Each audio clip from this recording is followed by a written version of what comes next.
ऐसे आतंकियों को जो लोग हमारे यहाँ हमारे मासूम हमारे निर्दोष लोगों को मार के या हमारे देश के इज्जत के साथ खिलवाड़ करके जो लोग वापस लौट जा रहे हैं ना, ऐसे लोगों को टारगेट करके अगर इतने बढ़िया कदम के लिए, और थोड़ा देर हुआ है, थोड़ी देर होनी स्वाभाविक भी है, चूंकि internal input, agencies input, defensive inputs, exact लोगों को चिन्हित करना कि कौन कौन जिम्मेदार हैं, कहाँ कहाँ पे वो पाए गए होंगे, इसके लिए जो हमारी देश की या किसी भी देश की जो सारी एजेंसियों की जो सोर्स और ताकत लगती है, तो उसमें वक्त लगता है। उनके सामने उनके हस्बैंड को मार दिया गया था, तो इसीलिए उसको जनभावना से जोड़ने के लिए भी नामांकन दिया गया सिद्धू। अगर चाहे वो पाकिस्तान में हो, चाहे विश्व के किसी भी कोने में हो, ऐसे लोगों को अगर हमारी फौज ने टारगेट किया है, माशाल्लाह जबरदस्त, मतलब मत पूछिए। आज लग रहा है कि यस, हम सही में वीर देश के नागरिक हैं। हमारे गुनाहगार, हमारे निर्दोष लोगों की मौत के जो गुनाहगार थे, जो जिम्मेदार थे, उन लोगों के बारे में पता चला कि वो मुजफ्फराबाद में छुपे हुए हैं, या लाहौर में छुपे हुए हैं, या कराची में छुपे हैं, या मतलब कहीं पे भी जो भी छुपे हुए हैं, उन जगहों को उन्होंने अपने इनपुट के आधार पर चिन्हित किया और उन लोगों को मटियामेट किया। ऐसे लोगों को जीने का हक नहीं है जो हम निर्दोष लोगों को मारता हो, जो भारत की अस्मिता के साथ खेलता हो। वो लोग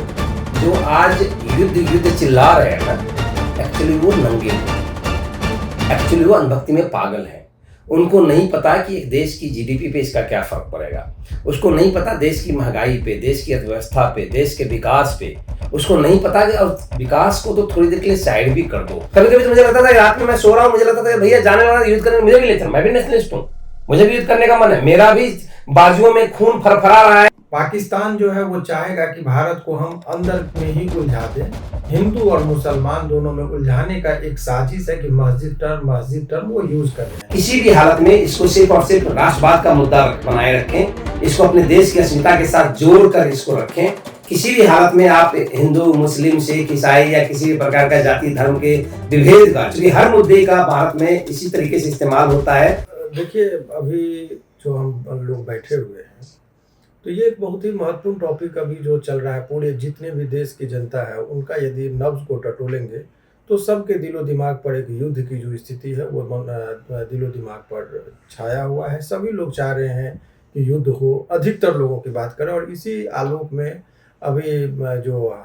कल की रात जो घटना हुई, जो भारत के तरफ से पाकिस्तान के कुछ स्पेसिफिक एरिया में जाकर आतंकवादी का जो संगठन है उनका जो ठिकाना था, बहुत ही स्ट्रेटजी वे में जाकर उसी को निशाना बनाकर उसको ध्वस्त किया गया। इसके बाद बहुत सारी सवाल मेरे भी मन में, एक जिम्मेदार नागरिक होने के नाते मुझे लगा कि अपनी बात हम किसको बताएं, क्या गलत क्या सही, और भीड़ से कुछ अलग हम लोग सोचते हैं। मुझे जो लगा कि इस पर बेहतर तरीके से इस सवाल के जो जवाब हैं, इसके दूरगामी प्रभाव क्या हो सकते हैं और वर्तमान परिस्थिति में क्या और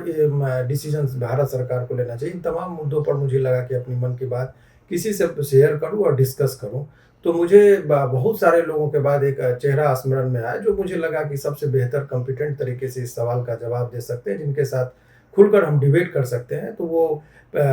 सबसे पहले आप लोगों को मिलाते हैं। ये कोई पहचान के मोहताज नहीं है। हमारे साथ डॉक्टर विजय रंजन सर हैं, जो संस्कार भारती ग्लोबल स्कूल जो है उनके डायरेक्टर भी हैं। तो इनका ये एक छोटा सा ही परिचय ये है, लेकिन मैं बता दूं कि ये समाज के हर मुद्दे पर हर लोगों को जगाने में, समाज को सुधारने में जो एक अहम भूमिका होती है, ये इनका भूमिका को आप नज़रअंदाज नहीं कर सकते। बहरहाल अभी हम थोड़ा सा, मेरे मन में 2-3 प्रश्न हैं, फिर हम लोग डिबेट को आगे बढ़ाएंगे। सबसे पहले आप सर, ये आपके मन में जो अभी जब देखे होंगे कि देश के हालात, परिचर्चाएं लोगों के बीच में हो रही है, तो कल का जो आप जब सुबह आपको कब पता चला था कि ये खबर की मैंने इस तरह का भारत सरकार के द्वारा और भारत के सेना के द्वारा अटैक किया गया, तो ये पता कब चला और पहली प्रतिक्रिया आपके मन में क्या है, जरा वो शेयर करते हैं। Almost early in the morning, रात में तो मुझे पता नहीं चला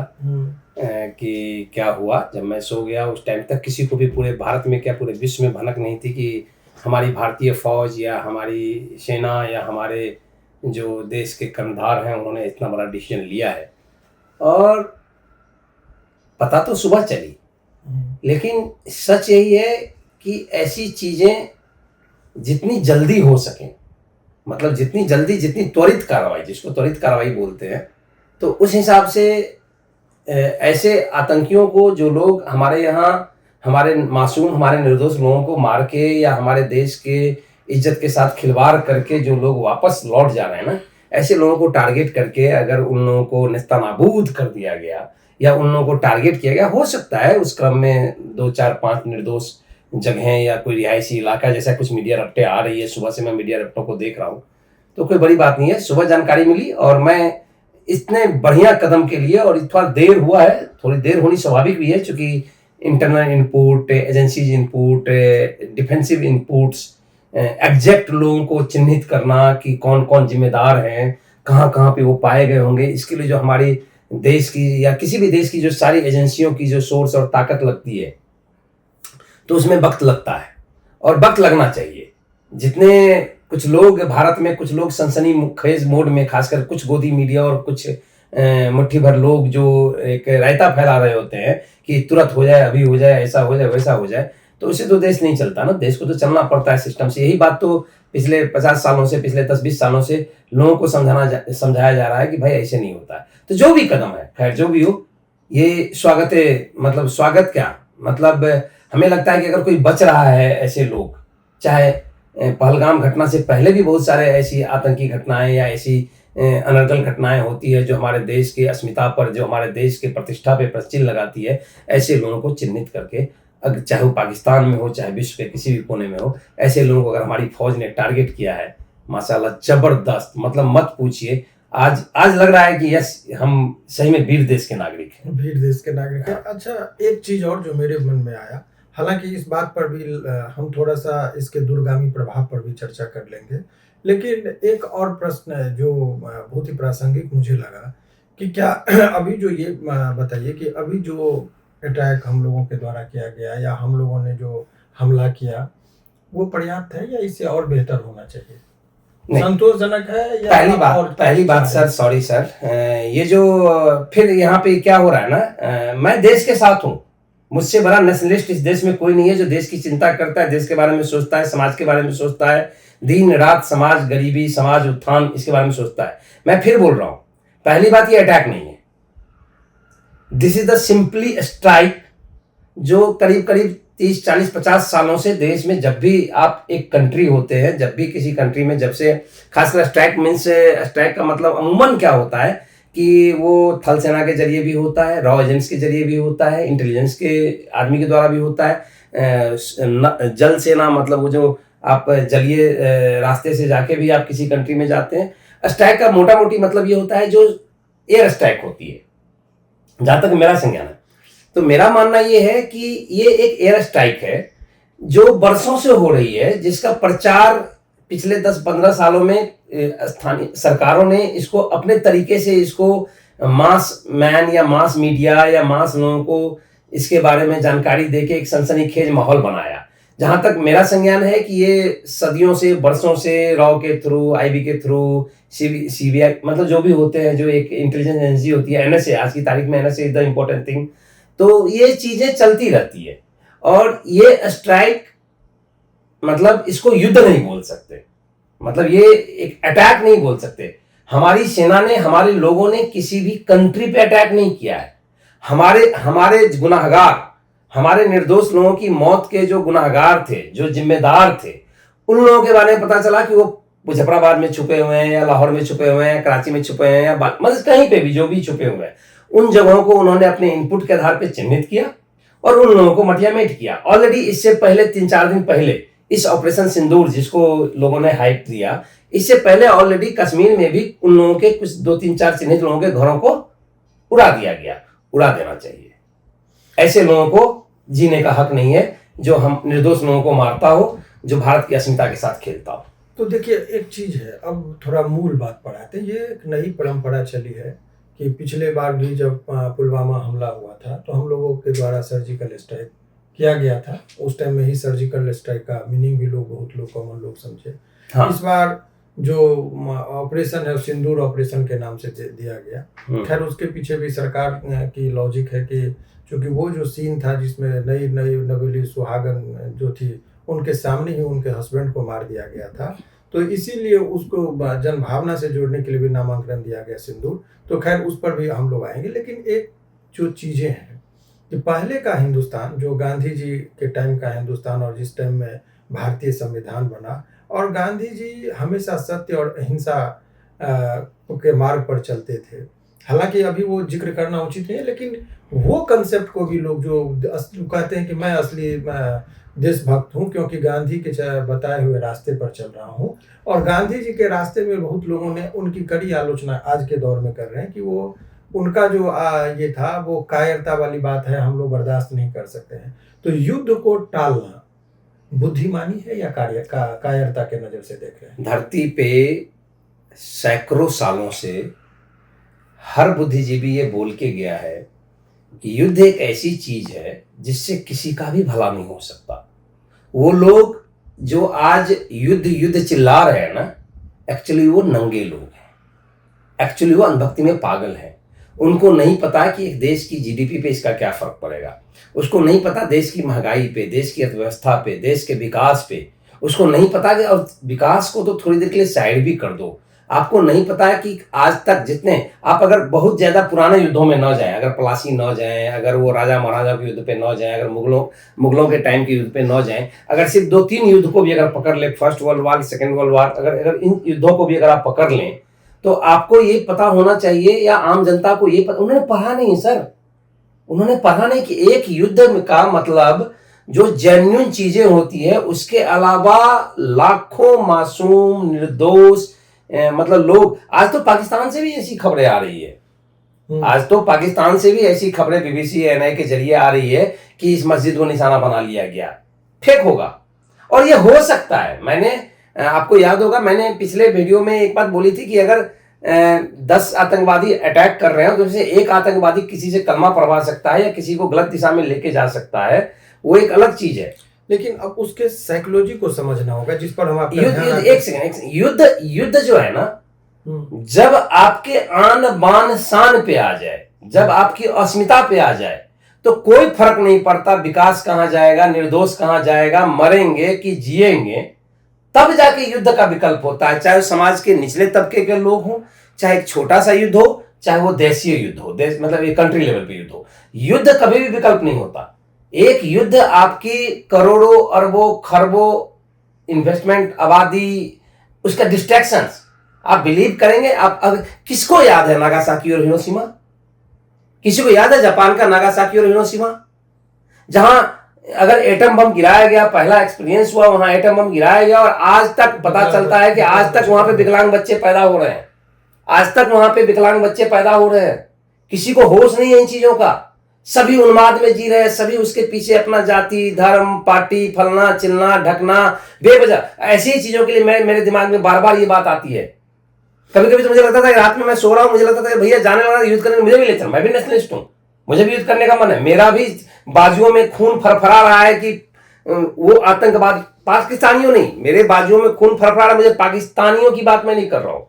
हाँ, हर वो शख्स जो उसके पीछे जिम्मेदार है, चाहे वो पाकिस्तान का कार्मिक एजेंट हो, चाहे अधिकारिक एजेंट हो, चाहे वो पाकिस्तान में प्रशिक्षित लोग हों,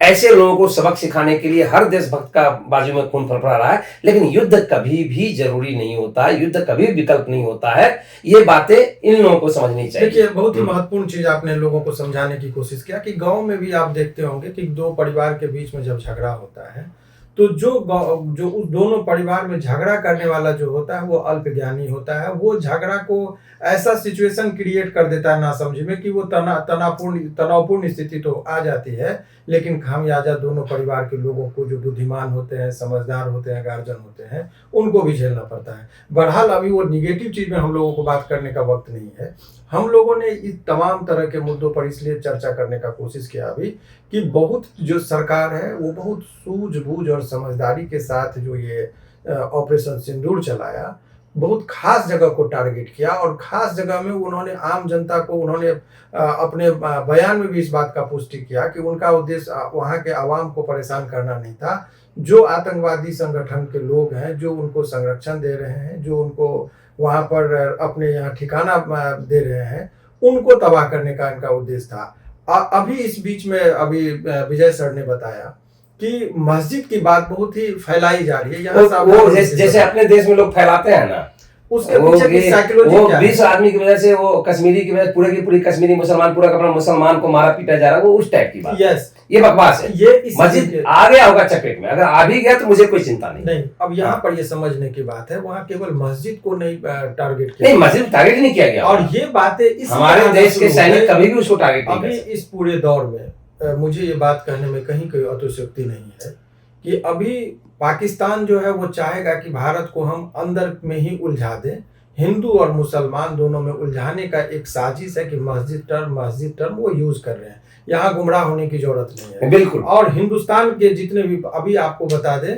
कि अभी हिंदुस्तान जो टिका हुआ है, इसमें इस बात से आप भले ही उसकी आलोचना कर लीजिए, हमारी भी आलोचना आप कर सकते हैं, लेकिन मेरा अपना मानना है कि आज के दौर के जो मुस्लिम है हिंदुस्तान में, वो हिंदुस्तान को एकता और अखंडता बरकरार रखने में उनकी अहम भूमिका है। क्योंकि अभी देश के मुद्दे पर जब पाकिस्तान पर हमला हो रहा है, पाकिस्तान से हमारी लड़ाई हो रही है, तो हिंदुस्तान के अधिकतर मुसलमान वो हिंदुस्तान के सपोर्ट में बात कर रहे हैं, और कोई भी आदमी जो निगेटिव भी है वो दुस्साहस नहीं कर रहा है कि वो पाकिस्तान के सपोर्ट में बोले। तो जाति और धर्मों में बांटना यहाँ पर उचित नहीं है। अभी हिंदुस्तान के जितने भी लोग हैं, सभी लोग इस मुद्दे पर है कि जिन लोगों ने 28 लोगों को, हमारे लोगों को वहां पे मारा, निर्दोष और निहत्थों लोगों को मारा, उन लोगों को करारा जवाब देना चाहिए। और प्रधानमंत्री जी का और भारत सरकार कोई भी दोषी बचना नहीं चाहिए, और भारत के जितने भी आर्मी है और जो सेना के जवान हैं जिन्होंने अपनी जान की बाजी लगाकर वहां पर मुंहतोड़ जवाब दिया है, उनके प्रति हम लोग आभार व्यक्त करते हैं। फिर इसमें और इस टॉपिक में हम लोग थोड़ा सा 2 मिनट में इसको खत्म करूंगा।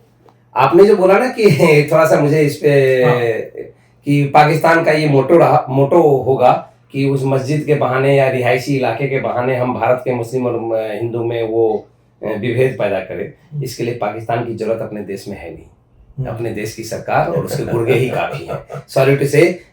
टू से मतलब मेरा सेंस ये है कि आपने तो बड़े प्यार से बोल दिया कि पाकिस्तान ऐसा चाहता होगा। सच यही है कि पिछले 10-20 दिनों से क्या चल रहा है देश में, हैं? आपको मारा आतंकवादियों ने, आतंकवादियों का कोई धर्म नहीं, कोई जाति नहीं, आप उसका नाम ले रहे। नंबर 2, एक तो ये बात हो गया कि मेरा सेंस ये है कि हमारी देश की आम जनता से हम लोगों की यही अपील होगी कि आप किसी भी हालत में इसको सिर्फ और सिर्फ राष्ट्रवाद का मुद्दा बनाए रखें, इसको अपने देश की अस्मिता के साथ जोड़कर इसको रखें। किसी भी हालत में आप हिंदू, मुस्लिम, सिख, ईसाई या किसी भी प्रकार का जाति धर्म के विभेद का, चूंकि हर मुद्दे का भारत में इसी तरीके से इस्तेमाल होता है। जो लोग होते हैं जिनके हाथ में सोशल मीडिया होती है, जिनके हाथ में कमान होता है, वो लोग ऐसे फैलाते हैं। फिलहाल हम लोग बस ये कहना चाहें, मेरा मानना है, इस बात से नंदन सर इसको खत्म करेंगे, मेरा मानना ये है कि भारत सरकार ने खास करके जो ये कल रात की जो स्ट्राइक है, इस स्ट्राइक को जिस बखूबी तरीके से अंजाम दिया है, इससे हमारे विचार से भारत के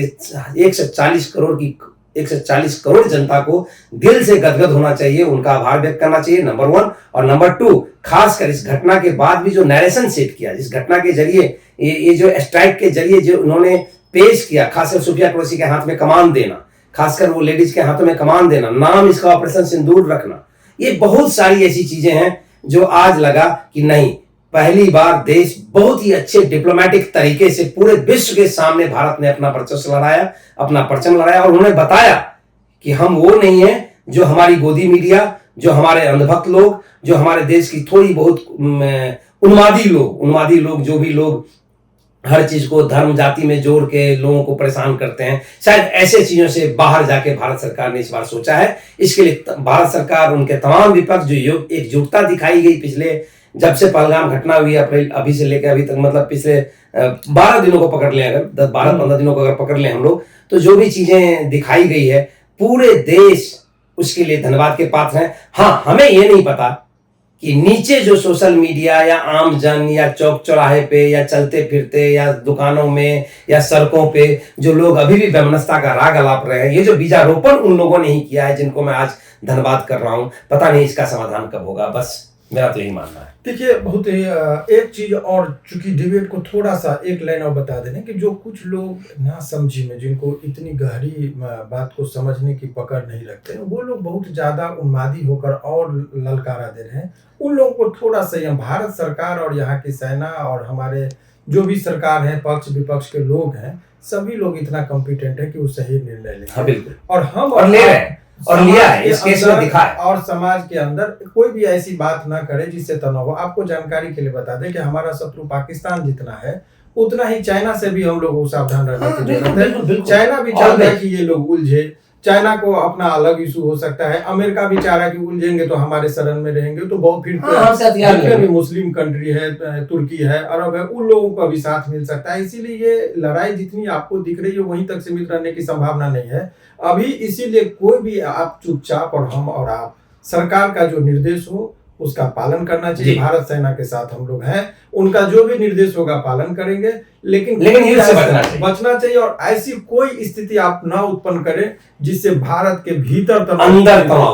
पैदा हो। इससे सावधानी हर एक आदमी का अपना दायित्व है कि कोई भी ऐसी स्थिति ना उत्पन्न करे। वो चाह रहा है कि आप लोग ऐसे कोई बात बोले कि भारत के अंदर ही तनावपूर्ण स्थिति हो जाए धर्म के नाम पर, और यही सबसे बड़ा उन लोगों का जान रहा है कि उसको एटम बम पी छोड़ने की जरूरत नहीं है। अंदर आप एटम बम प्रसारित तो उस पर सावधान है। हम लोगों का डिबेट का मुख्य उद्देश्य यही था कि अपने लोगों को उन जोश भरने के साथ साथ होश में भी रखें, संयमित भी रखें। इसीलिए हम लोगों ने ये डिबेट किया। हम लोगों का डिबेट कैसा लगा, आप लोगों को अच्छा लगा तो बताइएगा, तो फिर हम लोगों का प्रयास इससे भी बेहतर होगा। धन्यवाद। Thank you.